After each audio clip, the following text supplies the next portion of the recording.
Welcome back. It's halftime for the game, the 45th meeting of the game, and we have some special guests joining us. These guys not only played in this game 40 years ago, we got the stars and team captains from both teams. Let's go around the room, and we'll call roll from the Choctawhatchee Indians. Freddie McLaughlin's here. Freddie, how are you? Doing just fine. Glad to be with you all today. And Charles Rigdon from Choctaw. Hey, I'm here. I'm glad to be here. From Fort Walton Beach High School, Danny Hare. Hello, Tom. We're glad to be a part of this. And the two team captains, I just found out this morning, the permanent team captains, first joining us from Seattle, Washington, Tim Taylor. Hey, Tom. Thanks for putting this on. You bet. And also team captain from Baton Rouge, Louisiana, Cliff Lewis. Cliff, thanks so much, man. Good morning, guys. It's a pleasure and an honor to be on the phone with some of these guys. Same here, Cliff. You know, we looking back and we were thinking, it's hard to believe it's been 40 years, and you guys played in the fifth game. But it was a lot different back then. I mean, let's talk about how things were when we grew up. There was no internet. There was no mall. There was none of that stuff. Charles, it was a lot of Little League stuff, wasn't it? I mean, it was Oakland Park and Ferry Park as far as baseball goes, right?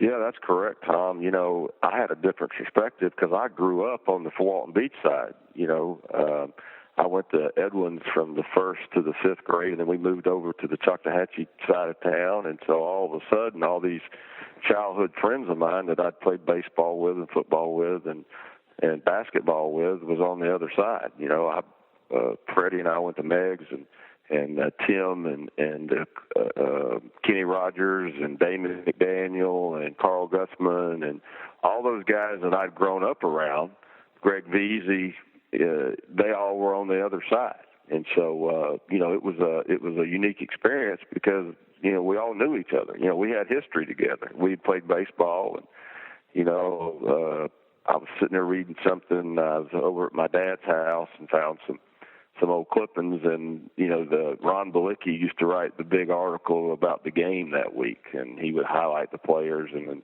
just reading back brought back a lot of memories. You know, Scott Grote was a running back at Fort Walton Beach, and, you know, Scott was my catcher in the summertime for 4 years before we played this game. So, you know, it wasn't like we didn't know each other, and we had a lot of respect for each other, and it's great to be on this call. Yeah, you know, Freddie, back when we were playing in the youth leagues, like Charles said, it's funny. They actually wrote about that stuff in the paper. Remember back in the days of the Rebels and the Chiefs and all those in Little League? Yeah, most of us ended up being divided troops after we left the Rebels because that was the only City League team for our age group. So it was a combination of what went on to be Fort Walton and Choctaw and Meg's and Bruner and middle school football players all came out of that Rebel team. I think I would say probably a large majority, maybe 20 or 30% of both teams probably went through that Rebel program I think we were 12 years old back then. Yeah, that's right. And Tim, back then you played multiple sports, not only when we were growing up, but in high school. You did a little number both in basketball and football. Well, I did. My sports career I actually owed to Coach Marshall because back when I was 12, 13, you know, in 7th grade, I couldn't walk and chew gum at the same time. And he worked with me all through basketball and got me from 7th grade where I couldn't hardly play at all to where I was starting in 8th grade. And from there, I just went from one sport to the other. And I got to tell you, I have such tremendous respect for the coaches and what they invested in my life and the friendships I made with folks on the team. It's very much like what the friendships I have with people when I served in the Navy. Well, Danny, I think you're the only one here that had a big brother that you kind of followed behind. You had to live in his footsteps, right, Randy? Randy who? Who are you talking about? Yeah, half the time people would see me, they'd forget the name of Danny, and they'd call me Randy, and I'm like, he's gone, you know, but yeah, he was quite a athlete and a real funny guy to be around and everything. Kept all of us laughing most of the time when he was around us and whatnot. Cliff, you were one that kind of like Charles talked about. You grew up on one side. You were a Pryor guy. Somehow you ended up at Fort Walton. I asked Chubby Hines, I didn't know if there was a trade in the night or something where they traded Gary for you. How did all that come about? Well, when we moved to Fort Walton Beach, we lived in Ocean City. So I started off at Pryor. Of course, I played with the Rebels, started off at Pryor, later on, we moved out off of Lovejoy Road, but because I had a motorcycle and had my own transportation, basically you could go to school wherever you wanted back then. And after my 9th grade year, you guys remember Coach Baker? Yep, sure. Yeah, Coach Baker called me over to Choctaw and was talking to me about playing at Choctawhatchee. And I go to talk to Coach Baker, and he's talking to me about playing at Choctawhatchee. And the next day, Robert Loy and I, we kind of skipped school. And the next day, Lieutenant Vesey pulls up in the police car. And I'm like, oh, my God, they're going to put me in jail for skipping school. And he takes me over, and I'm introduced to Coach Norris. And Coach Norris asked me what did I want out of high school football, and I said, Coach, I want to play, and hopefully one day I'm be good enough to get a college scholarship. And he said, well, if you come to Fort Walton Beach High School, son, I think that could happen for you. And that sounded a lot better to me than some of the things Coach Baker had said. A couple of days before, and I really didn't have a choice. But I lived off of Lovejoy Road, and so I ended up at Fort Walton Beach, which was the best thing I'd ever done in my life. And like Tim just talked about Coach Marshall, I talked to Coach Norris probably 4 or 5 times a year, and everything that I ever learned about football and being a man, he had a lot to do with that. His influence on my life is still very prevalent every day. You talk about that, Cliff, and there was a lot of guys, we all were fortunate enough to live in a city that provided youth sports, and it made a big deal of it. We had some great facilities, but, all through little leagues, I can think of Ruben Nasco and James Ward, coached us at the Rebels. He had played at Florida State. He came back and helped Jay Ferris, and Jay Ferris was a legend. Mm-hmm. But can I say something about Jay Ferris, guys? Sure. Jay Ferris was my first football coach, and it had been years later. I think I may have been still playing in Green Bay. I can't remember, but I ran into Jay Ferris one night. He was sitting in his car, and I took that opportunity to tell him, what a tremendous influence he had been, in my life. And he really was a great guy. He took us all down to New Orleans to see the Saints play after we won one of the city championships. And that was just for a kid, 12, 13 years old, for a kid to get on a charter bus, drive to New Orleans, watch the New Orleans Saints and the Los Angeles Rams play, was enormous. And I work with kids every day in Baton Rouge, Louisiana, who've never been outside the city limits. I'll tell you a brief story about the Rebels. My second year, Charles, we were out there, and I know you remember, and we get this kid from Pryor come in. He was a late signee named Cliff Lewis. And Coach was like, well, our offense is pretty good. This kid loves to tackle, so let's put him over on defense. So we put him on defense. And somewhere we had a game coming up, and Cliff asked to address the team. And Cliff got up and told us, and he started talking about the faith of a mustard seed or something. He goes, the good book says if you have faith, nothing is impossible. So a little later on in the year, the Realtors were honoring us at a lunch. So there was Coach Norris and Coach Ferris and Coach Townsend were there, and they brought Cliff up. And he did the same thing again. He goes, if you have faith, nothing's impossible. And Keith Stewart looked at me and he goes, Tom, I swear, Cliff's going to end up being a Baptist preacher. Yeah, you know what, guys, you guys are laughing, but I've got teammates. I had a couple of teammates in Green Bay told me the exact same thing. They say, you're going to end up being a football coach or a preacher. I can tell you that, the coaches like Coach Holmes and Coach Norris and Coach Olson and all those guys that, imparted so much to us. I've worked in the Navy. I'm in the church world now, and I've served corporations like 4G, MG, EHP, and those kind of guys as a consultant. And in doing so, I can honestly say that the basic principles of teamwork and the foundation, some of the character that was presented through my time in the sports world, it still serves me to this day. I still teach some of those principles because they are so intertwined with what we find in the Word of the Lord. And I find it's just been so impactful in what it's done in my life. And I can't reiterate either that my relationships that I've formed on the football field, on the gridiron, it's so similar to what I experienced when I was in the Navy and in combat. I mean, just the kind of relationships you form when you're forged in the fire, so to speak. And so I just have such great respect and such appreciation for like the work that you're doing today, Cliff. Still coaching kids and stuff, and because you're making such an impact in their life. We had Tim. That's a great point. I did the eulogy at Ed Baker's funeral a couple years ago, and Coach Baker meant a lot to me. And Freddie and I had a situation when we were seniors in 1975, and we had a coaching change. Ed Baker had been our coach as a sophomore. Freddie and I both played as sophomores.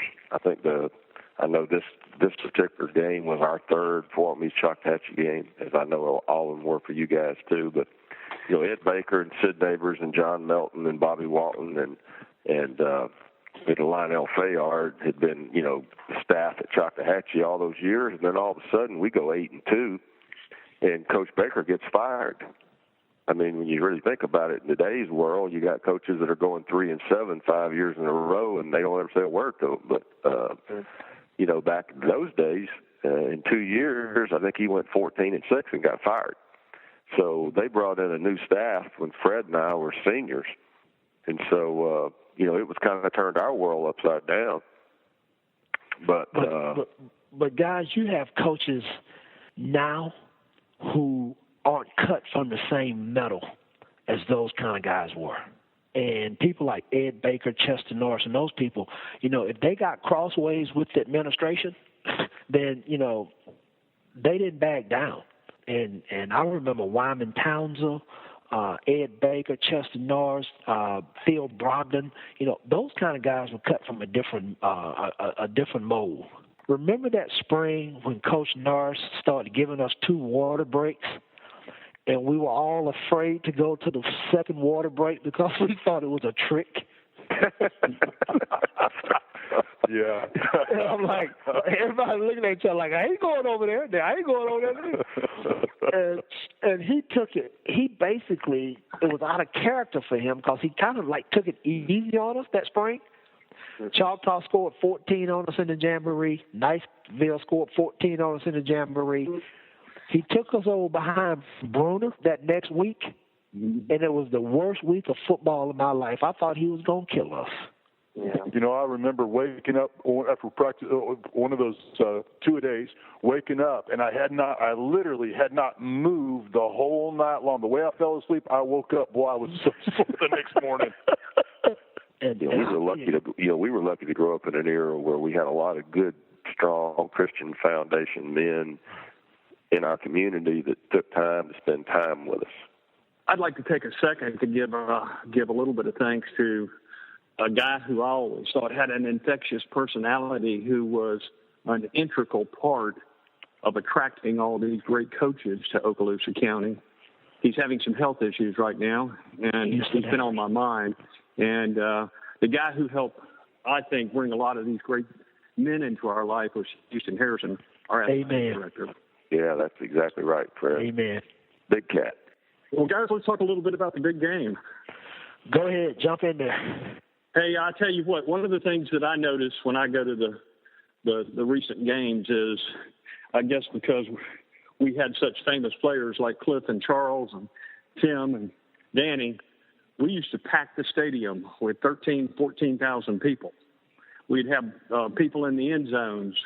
But it seems to me, or maybe I'm just not looking at it right, that we drew a bigger crowd back then.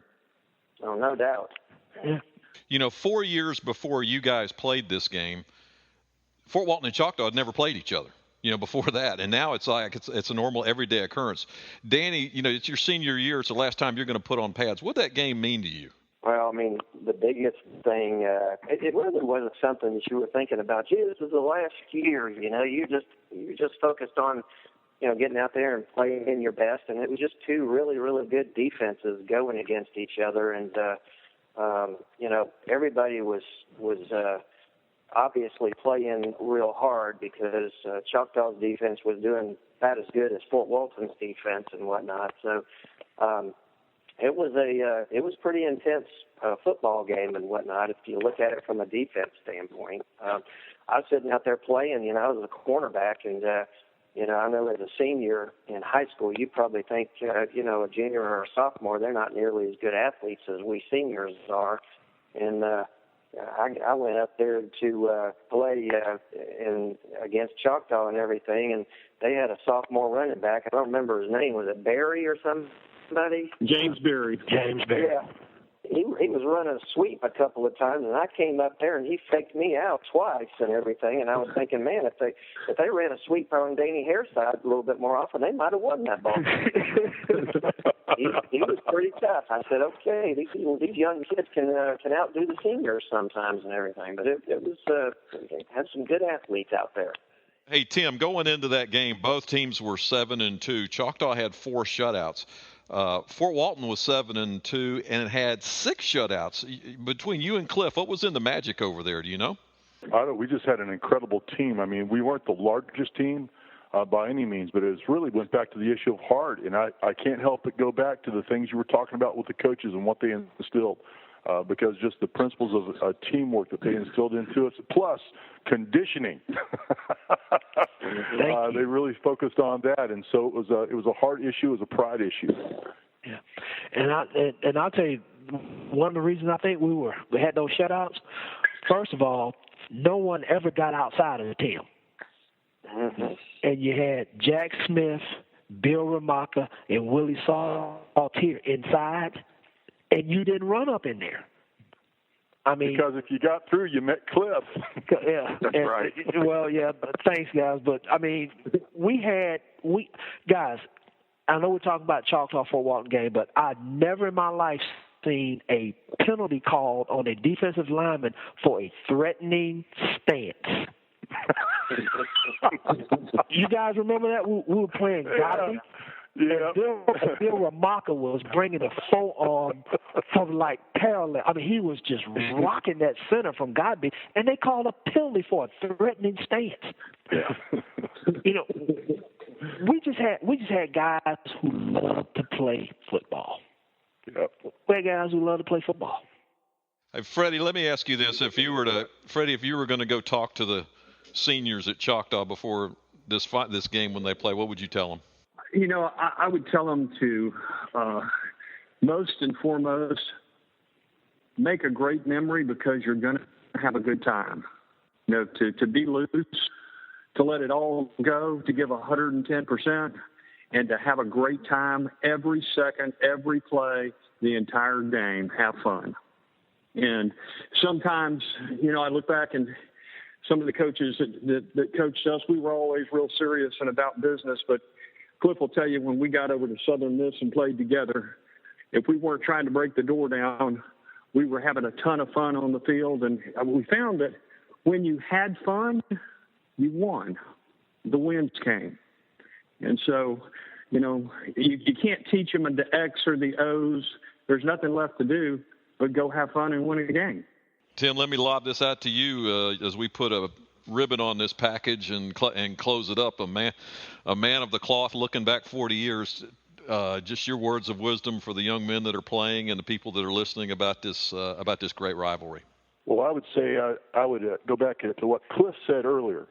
If you have faith as a grain of a mustard seed, anything is possible. And you know, I can't tell you how much respect and how proud I am that God in all of his wisdom chose me to live now and then and get to be friends with these guys, have the utmost respect. I mean, I remember playing with Freddie and Charles, not only in football but in basketball, and just the contests we had through the years, because I'm telling you, our experience in sports did so much to forge the character, and I have no doubt that the very things I've expressed about how it affected my life, I know it affected everybody else's too. And each one of these folks on the line, as best as I could tell, has been very, very successful in what they had been called and what they have chosen for their life's profession. And so I would just say, again, if you have faith as a grain of a mustard seed, all things are possible. Amen. Guys, thanks so much for the time and spending it together. Maybe we can hook up again sometime. Like Gary Hines said, maybe we can have a flag football game sometime. I don't know if we'd have an insurance policy big enough to underwrite that one, though. But, hey, thanks so much for joining us. And go Vikings and go Big Green, right? Gentlemen, I've enjoyed the conversation and the camaraderie. You all have a great day. That's been fun, guys. We'll do it again next year, hopefully with a class of 1977. We'll be back after these words. You're listening to the Big Green Radio Network.